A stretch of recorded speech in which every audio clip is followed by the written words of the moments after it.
Souvent, quand on présente l'hypnose, on dit que l'hypnose, elle est plein d'idées reçues. On explique que l'hypnose, c'est pas du sommeil, et c'est vrai, l'hypnose, c'est pas du sommeil. On explique aussi que l'hypnose, c'est pas un état d'inconscience ou un état de passivité, et c'est vrai, c'est pas un état d'inconscience, l'hypnose. Et après, on vient dire que l'hypnose, c'est pas de la magie. Et ça, c'est des conneries. En fait, l'hypnose, c'est carrément de la magie, et je vais vous expliquer pourquoi. Mais avant ça, on va voir un petit peu ce que c'est que l'hypnose d'un point de vue scientifique. C'est parti.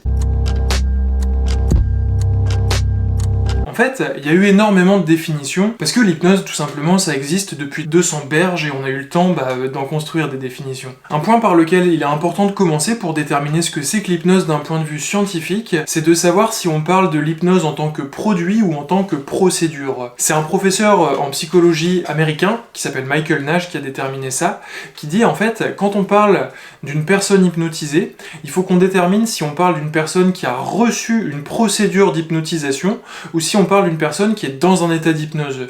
Parce qu'une personne qui a reçu une procédure d'hypnotisation, elle n'est pas forcément hypnotisée, ça peut avoir échoué, et une personne qui est dans un état d'hypnose n'a pas forcément reçu une procédure d'hypnotisation, elle peut être en train de faire une activité qui la met dans un état d'hypnose. Donc il y a un peu cette idée, il y a un peu ce distinguo à faire dans la recherche sur l'hypnose, et il a été fait il n'y a pas si longtemps que ça. Moi là, la définition que je vous donne, c'est la définition de l'hypnose produit, c'est-à-dire l'hypnose comme expérience. L'hypnose donc que vous vivez dans mon cabinet par exemple. Alors cette définition c'est celle de l'APA, c'est-à-dire l'Association américaine de psychologie, et elle a été déterminée par un éminent comité de professeurs en psychologie et en neurosciences, donc c'est assez solide, elle a été faite en 2015 et c'est à ce jour la dernière définition de l'hypnose. C'est parti.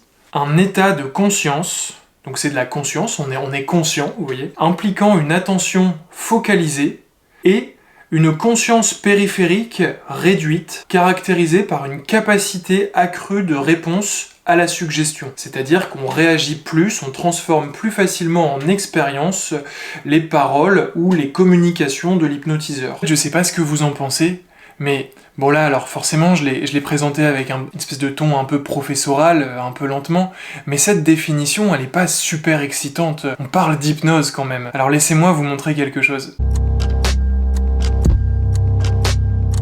Si je vous montre ça, et que je vous dis, c'est de la flotte, du savon, du vent, de la lumière et du froid. Vous allez me dire non, c'est une bulle de savon gelé qui est magnifique, c'est quelque chose qui nous émerveille. Eh bien l'hypnose, c'est pareil. Quand quelqu'un vit sous hypnose une expérience incroyable où il y a des larmes de joie qui coulent de ses yeux parce que elle est en train de dépasser quelque chose de très fort, c'est pas juste un état d'absorption et de suggestibilité accrue, c'est une expérience absolument magnifique, magique, qui est permise parce qu'on a cette capacité-là à l'intérieur de nous. En effet, c'est une réponse aux suggestions. Mais c'est pas que ça. La définition de l'hypnose, elle est minimale, mais ce qu'on vit dans un état d'hypnose, ça reste magique.